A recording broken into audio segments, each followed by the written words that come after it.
Hi guys, it's Angela back with some more information on health and wellness. So I know last month I made a post that said, "What is Salsa.Sol.Food?" Just briefly describing this method that I created to help you with wellness goals, either on a daily basis, weekly basis, or a monthly basis. So last month I covered what I wanted to focus on for myself for January, and I just wanted to recap that quickly, and then explain what I want to focus on for myself for February. So I'll break it down real quick. Salsa in the formula is physical activity. Soul are nourishing activities, things that make you feel good, emotional connection, mental health, things like that. And food, again, is intentional eating, any goals or things that you want to work on as far as your digestion, the foods that you're eating, how you're preparing foods, how you're digesting foods, things like that. So, my belief is that all three of those things, the salsa, soul, and food, are all connected. That's to say, the physical, the mental, the emotional, and what we're putting into our bodies. So that's like a brief recap of that. And then for January, for my salsa, I was working on walking 30 minutes a day, stretching in the evenings, and also attending my salsa dance class. So for my salsa dance class, I did attend twice in January, and I was very happy with that. I'm gonna look towards I'm gonna attend more in February. So that was good. Walking, I got all my steps in. I was feeling good. As far as the stretching in the evenings, that was the toughest one for me. So my next goal for February is going to like hone into on that a little bit more, like why was that so hard for me to actually stretch in the evenings? And also, the point of me recapping this is to show that just because I'm a health coach and I want to help guide you and give you information, it's also to show you that I'm not perfect and that I work on my daily goals and monthly goals just like anybody else might. So that was the salsa. So the one that was the most successful, I would say, was the walking. Again, probably because that is something I do throughout the day. I would make sure to take my time during my lunch break and really focus in on that. For January, for soul, for the nourishing activities, I had to read two books. And I have them right here. I read Wherever You Go, There You Are. It's on mindfulness meditation and everyday life by John Kabat-Zinn. I highly recommend that. So I finished that. And then I'm almost done with this one called Tar Baby by Toni Morrison about like race relations. And it's a really cool book, and I would recommend this as well.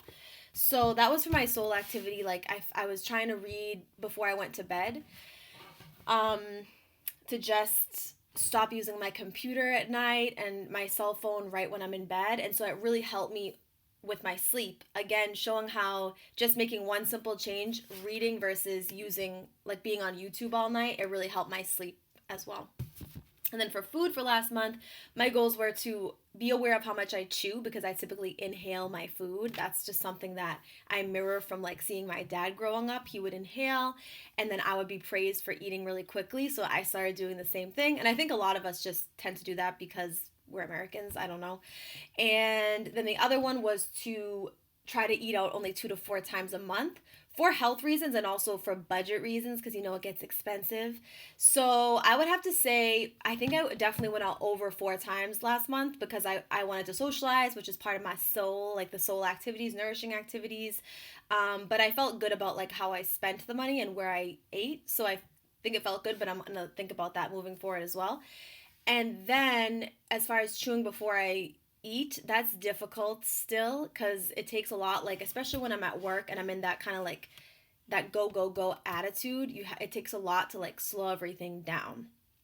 But I'll see how you'll see now for the month of February how I tried to tweak my monthly sort of goals or challenges for myself so that it can maybe I can start to get into these positive habits. Okay, so February is here. I know we've all been waiting for the month of February. January has been long and there's been a lot that's been going on. So we're ready for February. It's my birthday month, so I'm very excited. So for February, for salsa, again, that's a physical activity. What I'm really going to focus on is doing 2 yoga classes. Last month, for some reason, I was having difficulty getting back into my stretch flow. So this month, I figured let me just focus on 2 classes, either online or in person, meaning like just do a video or go with a friend, go by myself. So that's going to be like one simple goal. Then I have it written here for the soul activities, the nourishing activities. I wanted to have a couple of heart to hearts. So I had wanted to have a couple of difficult conversations with people in my life because I feel like that's been weighing on me heavily. And I'm not sharing this to be like cryptic or anything, but because I think that we often forget that when those things are like weighing on our minds and our hearts, then that translates into like the physical and it manifests in different ways. Or maybe you just can't sleep or you're stressed. And so I think that especially because it's my birthday month and I'm going to turn 30, I really want to have get those conversations out because I deserve it for myself and those people deserve to hear those things too. So that's my nourishing, that's self-care right there. And then my second one is I'm going to go to community acupuncture, and that's in Malden, right where I live. And what community acupuncture or communal, I forget how they say it. It's instead of being in a room by yourself, you're with like other people, and they all have like the little needles. That's what acupuncture is. There's more to it, but I'm just explaining it like that. And it's actually on like a sliding scale. So I think it's anywhere from like 20 to 30. You can pay for a visit, and the person who runs it, he does a full intake with you, and then you just relax in the chair. I think it's about 30 to 40 minutes. So it's a nice way to treat yourself and to nourish yourself, but maybe not like break the bank. And it's great if you're looking to get into like an alternative like healing therapy, but you're not really sure. And of course, if you don't like needles, then that might not be the one for you, but it's close to home, so I'm excited for that. And then for the food parts, like I said, I had difficulty last month focusing like on chewing. So my goal this month is to take 3 deep breaths before each meal that I have. So just like and like slowing it down before I'm about to eat. Because the biggest issue, especially with people again with chronic constipation, I'm going to always mention this, is that it's not necessarily what you're eating sometimes, it's how you're eating and how your body is like receiving that food and digesting or not digesting it. And so my thing again is I'm like full of energy, ready to go, always like moving, and that just like sends my body into like fight or flight mode instead of being like, okay, rest and digest, you're about to eat a meal. So I figured that would be a really simple thing to work on.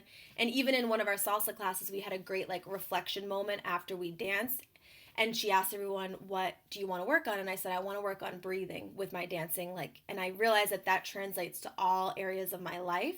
And that's a simple one for you to try too. Just be like, okay, like even if you're about to eat like Burger King or a pizza, like whatever it is, you can always breathe. And that takes again the attention away from like what you're eating and kind of focusing on like how are you feeling. So just checking in with yourself.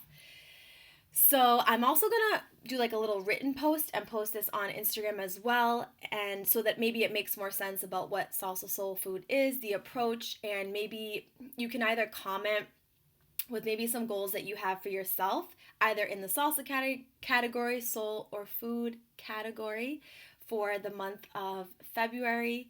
And by sharing this with you too, it holds me accountable to, continue because I'm like, okay, I put that out there. So, I have to hold myself accountable for, feeling better and tweaking these like little changes.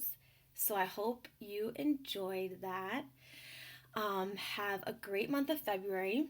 And again, leave a comment or ask a question if about your own personal health and well-being goals. And I will talk to you next time with some more Salsa Soul Food info.